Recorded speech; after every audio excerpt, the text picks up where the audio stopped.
عام طور پر شادی کی رات دلہا اپنے کمرے میں جانے کی جلدی کرتا ہے، اپنی ہونے والی دلہن کو دیکھنے کی اور اس کے ساتھ خوبصورت لمحات گزارنے کی خواہش اسے بے چین کرتی ہے۔ لیکن میرے معاملے میں کچھ الٹا تھا۔ میں پچھلے آدھے گھنٹے سے اپنے ہی کمرے کے دروازے پر کھڑا تھا، لیکن نہ جانے کیوں میرا کمرے کے اندر قدم رکھنے کا بھی بالکل بھی دل نہیں چاہ رہا تھا، اور وجہ کوئی اور نہیں بلکہ میری اپنی ہی بیوی تھی۔ وہ بیوی جس سے شادی کرنے کے لیے میں نے اپنے ماں باپ کو ناراض کیا تھا اور سب کچھ فراموش کر کے اس سے نکاح کر بیٹھا تھا۔ اب اسی کے پاس جانے سے پہلے میں تذبذب کا شکار تھا۔ کتنے ہی لمحے میں نے ایسے ہی دروازے پر کھڑے کھڑے گزار دیے تھے۔ اس بھرے سے بنگلے میں میں، میری بیوی اور چند نوکر تھے۔ سارے نوکر سرونٹ کوارٹرز میں جا چکے تھے اور اب میں اپنی بیوی کے پاس جانے سے ہچکچا رہا تھا۔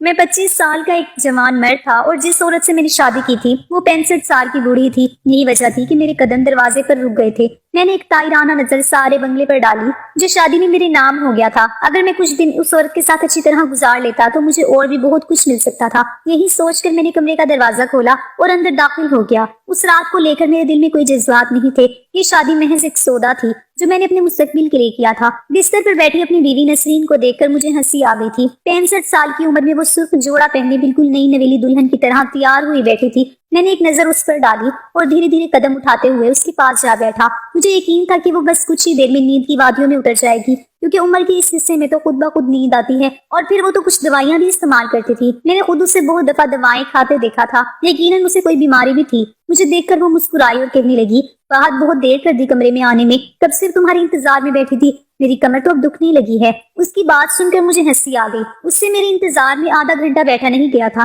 وہ میرے ساتھ خلوت کے لمحات کیا خواب گزار سکتی تھی؟ نہیں، کیوں اسے عمر کے اس حصے میں شادی کا شوق چل رہا تھا۔ شادی میری خوش نصیبی تھی۔ اس نے خود مجھے شادی کے لیے کہا تھا اور اب میری قسمت بدلنے والی تھی۔ میں نے منہ دکھائی کا تحفہ نکال کر اس کے ہاتھ میں رکھا تو وہ بڑی خوشی خوشی ان آرٹیفیشل کنگن کو دیکھنے لگی جو اس کے شیان و شان ہرگز نہیں تھے۔ وہ تو سونے اور ہیرے پہننے والی عورت تھی۔ کہاں میں نے اسے 1000 روپے کے سستے سے کنگن لا کر دیے تھے۔ میں اسے اپنی حیثیت جتانا چاہتا تھا، لیکن اس کے چہرے پر تو الگ ہی خوشی تھی، جیسے اسے کوئی خزانہ مل گیا ہو۔ اس نے جلدی سے وہ کنگن اپنی کلائیوں میں ڈال دیے اور پھر سائڈ ٹیبل کی دراز سے ایک چیز نکال کر میری طرف بڑھائی۔ براؤن رنگ کے لفافے میں موجود وہ چیز نظر نہیں آ رہی تھی۔ اس نے میرے ہاتھ میں لفافہ پکڑا کر کہا، یہ تمہارے لیے تحفہ ہے۔ لفافہ پکڑ کر میری خوشی کی انتہا نہ رہی۔ شادی کی رات میری دلہن نے مجھے تحفہ دیا تھا، اور دلہن بھی وہ جو کروڑوں روپے کی مالکن تھی، تو یقیناً تحفہ بھی بہت ہی قیمتی ہونے والا تھا۔ یہی سوچ کر میں مسکرا رہا تھا۔ بہت کچھ میرے ذہن میں آ گیا تھا، شاید گاڑی کی چابی ہو یا پھر کاروبار کے کاغذات۔ اپنی اتنی امیر بیوی سے میں ایسے ہی کوئی توقع کر رہا تھا، لیکن جیسے ہی میں نے وہ لفافہ کھول کر دیکھا میری آنکھیں حیرت سے پھٹ گئی۔ مجھے اپنی آنکھوں پر یقین نہ آیا۔ میں نے جب اپنی بیوی پر نظر ڈالی تو اس کے چہرے کی مسکراہٹ نے مجھے بہت کچھ سمجھا دیا تھا۔ یہ کیسے ہو سکتا تھا؟ میں نے بے یقینی کے عالم میں وہ لفافہ واپس اس کے ہاتھ میں پکڑایا تو وہ کہنے لگی، یہ ہماری شادی کی رات کا تحفہ ہے اور تمہیں قبول کرنا ہوگا۔ میں نے انکار میں سر ہلایا۔ وہ میری طرف دیکھ کر ہنستے ہوئے کہنے لگی کہ اگر میری بات نہیں مانو گے تو بہت نقصان اٹھانا پڑے گا۔ تم جانتے ہو یہ شادی ان شرائط پر ہوئی ہے، اس لیے یہ تحفہ تمہیں قبول کرنا لازمی ہے۔ میری آنکھوں کے آگے دنیا گول گھومنے لگی تھی۔ میں سوچ بھی نہیں سکتا تھا کہ عورت کس قدر چلاک ہوگی اور میرے ساتھ اتنا بڑا کھیل کھیل جائے گی۔ شادی میں جو شرائط اس نے لکھوائی تھی انہیں مانتے وقت مجھے بالکل اندازہ نہیں ہوا تھا کہ یہ سب کیا کرنا چاہتی ہے، اور اب جب مجھے احساس ہوا تھا تو بہت دیر ہو چکی تھی۔ میرے پاس واپس پلٹنے کا کوئی راستہ نہیں تھا۔ میں چاہ کر بھی اپنا دامن نہیں چھڑا سکتا تھا، کیونکہ میں نے خود ان پیپرز پر دستخط کیے تھے جن پر میری بیوی نے عجیب و غریب قسم کی شرائط لکھوائی تھی، اور اب جا کر مجھے ان کی سمجھ آئی تھی۔ میری بیوی نے وہ لفافہ دوبارہ میرے ہاتھ میں پکڑایا اور کہنے لگی، خاموشی سے وہی کرو جو میں چاہتی ہوں، اور میں نے مجبور ہو کر اس کی بات مان لی۔ دراصل وہ چیز میری مردانہ، میرا نام فہد ہے، میرا تعلق لاہور سے ہے۔ میں صرف 24 سال کا تھا اور شارٹ کٹ کے راستے تلاش کر رہا تھا، کوئی ایسا راستہ جس سے میں راتوں رات امیر ہو جاتا۔ میرے پاس اتنا پیسہ آ جاتا ہے کہ جس سے مجھے کوئی کام نہ کرنا پڑتا۔ مجھے محنت نہیں کرنی تھی اور بغیر محنت کے ہی میں راتوں رات کروڑ پتی بننا چاہتا تھا۔ جو کوئی بھی میری یہ بات سنتا وہ مجھ پر خوب ہنستا۔ میرے ابا مجھے تانے دینے سے باز نہ آتے تھے۔ وہ کہتے کہ تم ساری زندگی میری کمائی ہی کھاتے رہنا۔ مجھے تو بڑھاپے میں بھی اولاد کی طرف سے سکھ دیکھنا نصیب نہیں ہو رہا ہے۔ بیٹی کی پیدائش پر میں نے سوچا تھا کہ بڑا ہو کر میرا سہارا بنے گا، لیکن تجھ سے اچھی تو میری بیٹی ہے، یوں گھر بیٹھے ہی سلائی کر کے میری مدد کر دیتی ہے۔ اور ابا کی بات سن کر میں غصے سے گھر سے نکل جاتا۔ ابا 55 سال کی ہو کر بھی روزانہ ٹھیلا لگایا کرتے تھے اور چاہتے تھے کہ میں بھی ان کے ساتھ ٹھیلے پر ہی کام کروں تاکہ کمائی کچھ بڑھ سکے، لیکن مجھے اس طرح کی محنت پسند نہیں تھی۔ दोपहर 2 बजे से अब्बा जो पकौड़ों का ठेला लगाते तो रात 11 बजे तक वो मार्केट के बाहर ही खड़े रहते। मैं ऐसी मेहनत से बाज आया था जिसमें ना ही ज्यादा पैसा था और ना ही ज्यादा कमाई। यही बात थी जिसकी वजह से मेरे अब्बा मुझसे नाराज थे। वो कहते थे कि तूने तो पढ़ाई भी नहीं की है, तुझे कौन सी अफसर की नौकरी मिल जाएगी, ऐसा लगता है कि सरकारी नौकरी तेरा ही इंतजार कर रही है। अब्बा की बात सुनकर मैं अपने अब्बा से कहता कि देखना एक दिन मैं किस्मत बदल दूंगा, अपनी भी और आप लोगों की भी। और अब्बा मेरे आगे हाथ जोड़ देते और कहते कि हमें ऐसी किस्मत नहीं बदलनी है, रातों रात वही लोग अमीर होते हैं जो गलत काम करते हैं। सही कर रुक गई। मैं चौंक कर उस गाड़ी में देखने लगा। सियाह रंग का शीशा नीचे उतरा और एक बूढ़ी औरत ने अंदर से झांक कर मुझे देखा और इशारे से अपने पास बुलाया। मैं बिना कुछ सोचे समझे उसके पास किया तो कहने लगी, लगता है शहर जाने के लिए बैठे हो, अगर बस नहीं आ रही है तो मेरे साथ चलो, मैं पहुंचा देती हूँ। मैं वाकई जाना चाहता था, लेकिन ना ही शहर जाने के लिए मेरे पास पैसे थे और ना ही ये मालूम था कि वहां जाकर क्या करूंगा। बस मैं रातों रात अपनी किस्मत बदलना चाहता था। मुझे सोच में पड़ा देखकर वो कहने लगी, बैठ जाओ, और उसने दरवाजा खोल दिया। मैं खामोशी से उसके साथ वाली सीट पर बैठ गया। फ्रंट सीट पर ड्राइवर वर्दी पहने बैठा हुआ था। उसकी नजरें सड़क पर थी। उस औरत के कहने पर ड्राइवर ने गाड़ी चलानी शुरू कर दी थी और हमारी मंजिल शहर की जानिब थी। रास्ते में पूछने लगी कि तुम शहर में कोई काम करते हो। मैंने इनकार में सिर हिलाया तो वो पूछने लगी कि फिर शहर क्यों जा रहे हो। मैंने उसे बता दिया कि मैं अपनी किस्मत बदलना चाहता हूँ और किस्मत आजमाने के लिए ही शहर जा रहा हूँ। वो कहने लगी, अगर ऐसी बात है तो कुछ दिन मेरे पास नौकरी कर लो। मुझे एक बंगले में एक जिम्मेदार शख्स की जरूरत है जो सारे नौकरों पर नजर रख सके। उस औरत की बात सुनकर मैं हक्का बक्का रह गया। वो मेरे लिए बिल्कुल गैर थी, मैं उसके लिए अनजान था। फिर वो कैसे मुझे अपने बंगले में नौकरी की ऑफर कर रही थी। बड़ी सी गाड़ी की एसी में मुझे इतना सुकून मिल रहा था कि मैं सोचने लगा कि इसके बंगले में कितना सुकून होगा, और फिर इतना बड़ा बंगला रहने को भी मिल जाएगा। उसने मुझे कहा कि मुझे खाने पीने की कोई कमी नहीं होगी। वो एक बहुत बड़ी रकम मुझे तनख्वाह के तौर पर ऑफर कर रही थी। मेरे पास फिलहाल इनकार की गुंजाइश नहीं थी, क्योंकि जो काम उसने बताया था वो कोई काम ही नहीं था। बंगले का सारा काम नौकरों को करना था और मुझे बस उन पर नजर ही रखनी थी। मैं राजी हो गया और उसके साथ उसके बंगले पर पहुंच गया। इतना आलीशान बंगला देखकर मैं हैरान रह गया।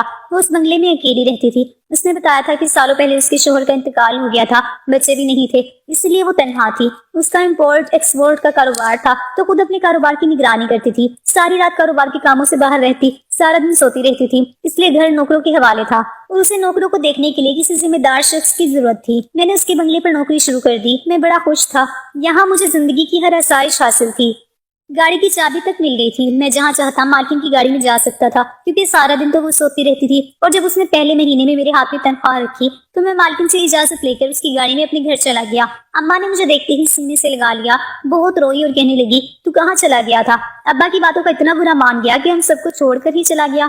तेरे अब्बू तेरी याद में रोते रहते हैं, हम सब तेरे लिए बहुत फिक्रमंद थे। मैंने जेब से लिफाफा निकालकर अम्मा के हाथ में रखा और कहा, बहन की शादी में हिस्सा डालने के लिए गया था, देख मुझे शहर में नौकरी मिल गई है। ये मेरी पहली तनख्वाह है और मैं नौकरी की तरफ से मिली गाड़ी में ही आया हूँ। मैंने अम्मा को बाहर खड़ी गाड़ी दिखाई तो अम्मा की आंखें हैरत से फैल गई, और जब उन्होंने खुशी में मेरी बलाएं ली और कहने लगी, मुझे मालूम था कि मेरा बच्चा एक दिन कामयाब होगा। अलबत्ता जब अब्बा दोपहर के खाने के लिए घर लौटे तो मुझे देखकर खुश हुए, लेकिन साथ ही मेरी गाड़ी और कमाई ने उन्हें हैरत में मुबतला कर दिया। खुश होने की बजाय उनके चेहरे पर फिक्र के आसार नजर आए और वो कहने लगे, बेटे ये तुझे कौन सी ऐसी नौकरी मिल गई है जिसमें इतनी ज्यादा तनख्वाह है, तू तो पढ़ा लिखा भी नहीं है। मैंने अब्बा को सारी बात बताई और अब्बा ने इनकार में सर हिलाया और कहने लगे, बात समझ से बाहर है, शहर के लोग बहुत तेज होते हैं, ऐसे ही मुफ्त में नौकरियां नहीं बांटते, और फिर इतनी ज्यादा तनख्वाह भी। मुझे लगा था कि अब्बा मेरी तरक्की देखकर खुश होंगे, लेकिन अब्बा तो उस वक्त भी मेरे खिलाफ थे। मैं गुस्से से उठ खड़ा हुआ और अम्मा से कहा कि मैं जो कुछ भी कर लूं अब्बा खुश नहीं हो सकते। मैं तो पैसे लेकर आया था बहन की शादी में अपना हिस्सा डाल सकूं, लेकिन अब्बा मेरी नौकरी को लेकर मशकूक हो गए हैं। मैं वापसी के लिए निकल गया। मेरी अम्मा मुझे आवाजें देती रह गई। मेरा दिल खराब हो चुका था। मेरे अब्बा मेरी तरक्की से खुश नहीं थे। मैं वापस शहर बंगले पर पहुंचा तो चौंक गया, क्योंकि ड्राइंग रूम में काफी सारी लड़कियां बैठी थी। मेरी मालकिन उनसे बहुत अच्छे तरीके से पेश आ रही थी और उनके लिए बहुत खाने भी रखे हुए थे। मैं मालकिन को ये बताने के लिए ड्राइंग रूम में गया था कि मैं वापस आ गया हूँ। मुझे देखकर मालकिन के चेहरे पर खुशी आ गई, जैसे वो मेरा ही इंतजार कर रही हूँ। वो सारी लड़कियां भी बड़ी दिलचस्पी से मुझे ही देख रही थी। इतनी सारी लड़कियों के बीच मुझे कुछ अजीब सा महसूस हुआ। मैं फौरन वापस बाहर चला आया। बावर्ची खाने में काम करती मुलाजमा से मैंने पूछा, ये सारी लड़कियां कौन हैं? तो मुलाजमा ने बड़ी तवज्जो से मेरी तरफ देखा, या फिर बुढ़ापे में उसे जवान लड़की का साथ चाहिए था। काफी देर में सोच में पड़ गया तो मालकिन कहने लगी, अगर तुम इनकार करना चाहो तो कर सकते हो, लेकिन इसके साथ ही तुम्हारी नौकरी भी खत्म हो जाएगी, क्योंकि मैंने ये नौकरी तुम्हें इसलिए दी थी ताकि तुम्हें पहचान सकूं। मुझे महीने के लाख रुपए मिल रहे थे, रहने के लिए इतना आलीशान महल जैसा बंगला था। मैं किसी सूरत इस नौकरी को ठोकर नहीं मारना चाहता था, और अगर कुदरत मुझे इस सब का मालिक बनाना चाहती थी तो इनकार की गुंजाइश ही नहीं थी। मैंने फौरन ही मालकिन से कहा कि ठीक है, मुझे शादी पर कोई एतराज नहीं है, क्योंकि जिस तरह आपके साथ कोई नहीं है, इसी तरह मैं भी अकेला हूँ। ये सुनकर मालकिन खुश हो गई और उसने अगले ही दिन शादी का कह दिया। लेकिन निकाह से पहले मालकिन ने एक पर्चा मेरे आगे रखा और कहने लगी, ये कुछ शराइत हैं जो तुम्हें शादी से पहले माननी होंगी। पहले तो मैं घबरा गया कि पता नहीं मालकिन मुझसे क्या बात मनवाना चाहती है, लेकिन फिर वो शराइत पढ़कर मुझे कुछ खास बात समझ न आई। सब अजीब अजीब सी बातें थी जिनका कोई खास मतलब नहीं था, इसलिए मुझे ये शराइत मानने में कोई भी बुराई महसूस न हुई। मैंने मालकिन से तमाम शराइत को कबूल करते हुए निकाह कर लिया और ये सोचकर खुशी से चूर हो गया कि अब मैं इस आलीशान बंगले का मालिक बन गया हूँ। ये 65 साल की बूढ़ी औरत आखिर कितने दिन जिंदा रह सकती थी? कुछ ही दिनों की मेहमान थी, उसके बाद ये सब कुछ मेरा हो जाता। उसका कारोबार भी मेरे ही हिस्से में आता। मेरा ख्याल था कि वो कोई ऐसा कारोबार करती थी जिसमें बहुत ज्यादा पैसा था, क्योंकि मैंने उसे पैसों में खेलते देखा था। लेकिन शादी की रात जो कुछ हुआ, मुझ पर मेरी बीवी की हकीकत खुलकर सामने आ गई और इन तमाम शराइत का मतलब भी मुझे समझ आ गया, जिससे पहले मैं अनजान था।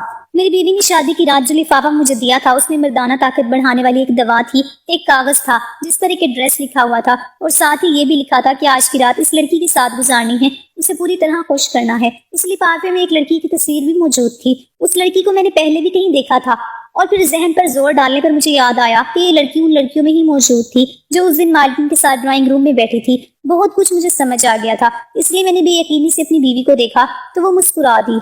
मैं ये काम किसी सूरत नहीं कर सकता था, इसलिए मैंने इनकार किया तो मेरी बीवी ने मुझे शराइत याद दिला दी। उन शराइत के मुताबिक अगर मैं मालकिन को तलाक देता तो मुझे हर्जाने के तौर पर 20 लाख मालकिन को अदा करने होते। अगर मालकिन को मेरी जात से कोई शिकायत होती तो वो मेरी पुलिस कंप्लेन करवा सकती थी और मुझसे हर्जाना भी वसूल कर सकती थी। अगर मैं मालकिन की कोई बात मानने से इनकार करता तो वो ये घर वापस अपने नाम ट्रांसफर करवा सकती थी। उन्होंने घर मेरे नाम नहीं किया था, बल्कि महज पावर ऑफ अटॉर्नी मुझे दी थी। मेरी मालकिन ने मुझे मजबूर किया कि अगर मैं उस लड़की के पास ना गया, उसे खुश ना किया, तो वो मुझ पर इल्जाम लगा देंगी कि मैंने उन्हें मारने की कोशिश की है और मुझे जेल भिजवा देंगी। मैं इन सारी साजिशों से तो जाऊंगा ही, बल्कि जेल की सलाखों के पीछे अपनी सारी जिंदगी गुजारूंगा। मैं इतनी बुरी तरह फंसा था कि मेरे पास कोई रास्ता नहीं बचा था। मुझे मजबूरन वो दवा खानी पड़ी जिसके खाने से शायद मेरे जिस्म को बहुत नुकसान पहुंचता। मालकिन का ड्राइवर खुद मुझे उस घर ले गया था जहां वो लड़की मौजूद थी। ना चाहते हुए भी सारी रात मैंने उस लड़की के साथ गुजारी थी, क्योंकि मेरी बीवी ने मेरा सौदा किया था और यही उसका कारोबार था। मालकिन खूबसूरत और जवान लड़कों को इसी तरह अपने जाल में फंसाती थी और फिर अमीर जादियों के शौक पूरे करने के लिए अनजान लड़कों का सौदा करती थी। इसके अलावा मालकिन का कोई कारोबार नहीं था। वो तो हर रात बड़े बड़े अमीर लोगों की पार्टियों में जाती और वहां लड़कियों की ख्वाहिश के मुताबिक सौदे तय करती। औरतों की जिस्म फरोशी के बारे में तो मैंने बहुत सालों से सुन रखा था, लेकिन मुझे ये नहीं मालूम था कि आज के दौर में आदमियों की जिस्म फरोशी भी होती है और मैं एक ऐसी गुनाहगार औरत के जाल में फंस चुका था जो अब मुझे इस कारोबार में मोहरे के तौर पर इस्तेमाल कर रही थी। अब मुझे समझ आया था कि इतनी मामूली सी नौकरी के मुझे इतने पैसे क्यों दिए गए थे। उसने पहले मुझे अच्छी तरह अपने जाल में फंसाया था और फिर अब मुझसे फायदा उठा रही थी। मैंने ये सोचकर उससे शादी की थी कि इसके आगे पीछे कोई नहीं है, जल्द ही वो मर जाएगी और सब कुछ मुझे मिल जाएगा। लेकिन ये महज मेरी खामख्याली साबित हुई थी, क्योंकि वो 65 साल की औरत इतनी बूढ़ी थी कि उसकी जिल्द ढल चुकी थी। मेरे हाथ कुछ भी नहीं आया था, क्योंकि मेरा सौदा करके वो सारा पैसा खुद रखती थी और महीने के लाख रुपए तनख्वाह की तरह मेरे हाथ में थमा देती थी। ये बात उस घर में काम करने वाला हर नौकर जानता था, क्योंकि आए दिन मालकिन मुझ जैसे लड़कों को यहाँ लाती और उनसे निकाह करती थी। 2 महीने तक मैं हर रात इसी तरह इस्तेमाल होता रहा। मेरी सारी ताकत खत्म हो गई, मेरा जिस्म कमजोरी से दर्द करने लगा। मैं मालकिन से इस बात का इजहार करता तो वो मुझे मजीद दवाएं खाने के लिए दे देती। मैं जिंदगी से तंग आ चुका था। मेरे दिन रात गुनाह में गुजर रहे थे और ये एहसास मुझे मार रहा था। मैं शॉर्टकट से पैसे जरूर कमाना चाहता था, लेकिन इस तरह गुनाहों के दलदल में नहीं उतरना चाहता था। एकदम मुझे मौका मिला और मैं खामोशी से मालकिन को बताए बगैर वापस अपने घर पहुंच गया। मालकिन ने मेरा घर नहीं देखा था, वो तो मुझे सड़क से लेकर गई थी, इसलिए मुझे यकीन था कि वो मेरे छोटे से इलाके के कच्चे से मकान तक नहीं पहुंच पाएगी। मैंने अपने माँ बाप को सारा सच बता दिया। ये सुनकर वो दोनों बहुत रोए और अब्बा कहने लगे कि मैंने तुझे पहले ही मना किया था, लेकिन तुझे मेरी बात समझ नहीं आई। मेहनत से कमाओ और हलाल कमाओ, यही कामयाबी है। आज मैं अपने अब्बा के साथ पकौड़ों के ठेले पर ही काम करता हूँ। अल्लाह ताला ने हमारे काम में इतनी बरकत रखी है कि हम हलाल रोजी कमा कर अपनी जरूरियात पूरी कर लेते हैं। मैं सब नौजवानों से बस यही कहना चाहता हूँ कि शॉर्टकट के चक्रों में गुनाहों के दलदल में ना उतरें, क्योंकि ये शॉर्टकट हमें सिर्फ तबाही के रास्ते पर ले जाता है।